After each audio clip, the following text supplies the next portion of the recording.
Good Erev Shabbos, Parshas Vayetze. Bez Hashem, looking forward to being back in Eretz Yisrael next week.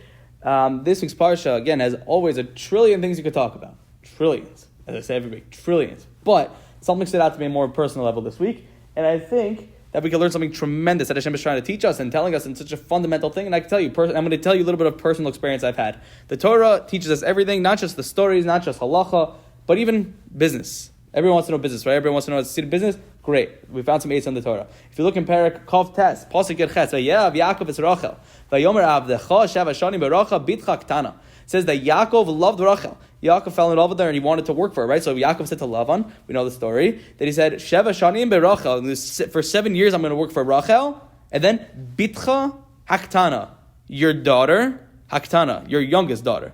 So Rashi asked the question, why is Yaakov using extra words? Again, obviously the Torah doesn't waste words. Yaakov doesn't waste words. He could just say, what, Lavan doesn't know who Rachel is? Rachel is his Bitcha Ktana. Why didn't he say Bitcha Ktana? And Rashi explains beautifully that the idea was that Yaakov was basically giving a simon. He was basically he was actually writing, so to speak, writing out the terms in the fine print of the contract. Just in case Lavan tried to come back to him and say, oh, because Yaakov said Rachel, right? Rashi said that what Lavan could have done was gone to the shuk, gone and just picked up a random girl named Rachel and said, oh, here's Rachel. Yaakov said, what do you mean? That's not Rachel. Yaakov said, of course it's Rachel. What do you want from me? And so there, where Yaakov said, Bitcha, your daughter. But then Lavan could have went and done what?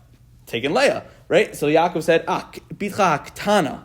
Right, so it has to be. So Yaakov specified as precisely as he could that for the next 7 years, that who's he working for? He's working for Rachel Bitcha Ktana.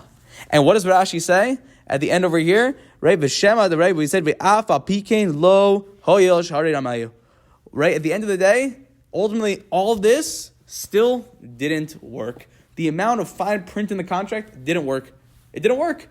How was that possible? Now, let me tell you a personal story and a personal anecdote. And again, I'm not going to really go into too much detail, but as a whole, basically a couple of years ago, I got incredibly messed over. Like, mamish insane. Mamish a gun of beyond belief, a lot of potential money, and let's just say not a good situation. Baruch Hashem. But ultimately, this is the funniest thing.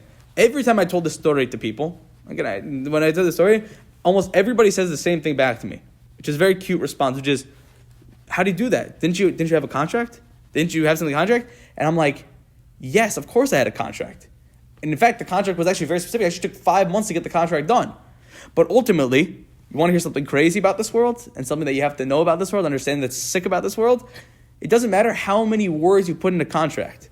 It doesn't mean anything. Because if you're dealing with somebody who wants to cheat you, he'll cheat you. That's what happened to me. I'll tell you what happened to me.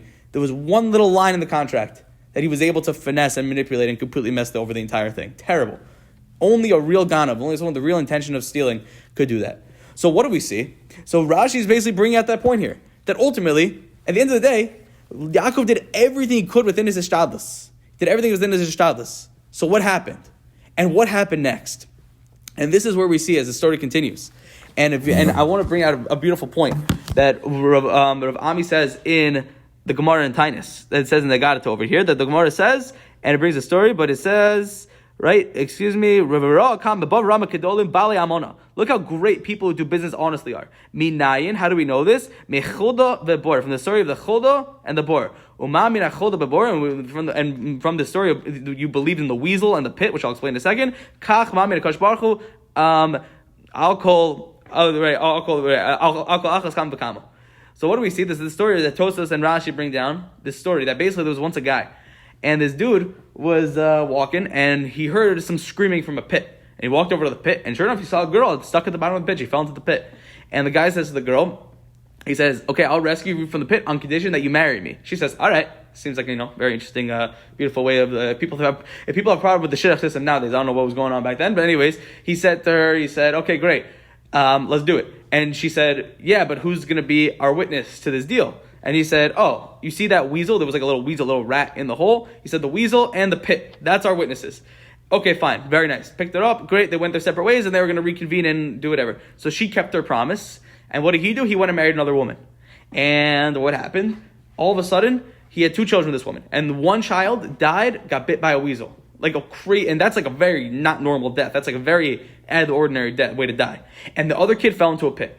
And all of a sudden, the wife was freaking out. She said, what's wrong? What's going on here? What's wrong with us? What's wrong with the Our kids are dying these crazy deaths. And he told her the story. And the wife freaked out and said, what are you, crazy? Go back, divorce me, go marry her, whatever, keep it, okay, fine. That's the story, right? And the Gemara comes to say, it says, because who ultimately, in this business transaction, who was the witness? The guy designated as a witness, a weasel and a pit. And they came through.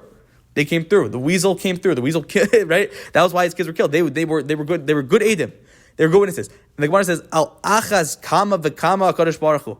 That ultimately in every single business deal, to understand this, the Gemara is bringing out this fundamental point.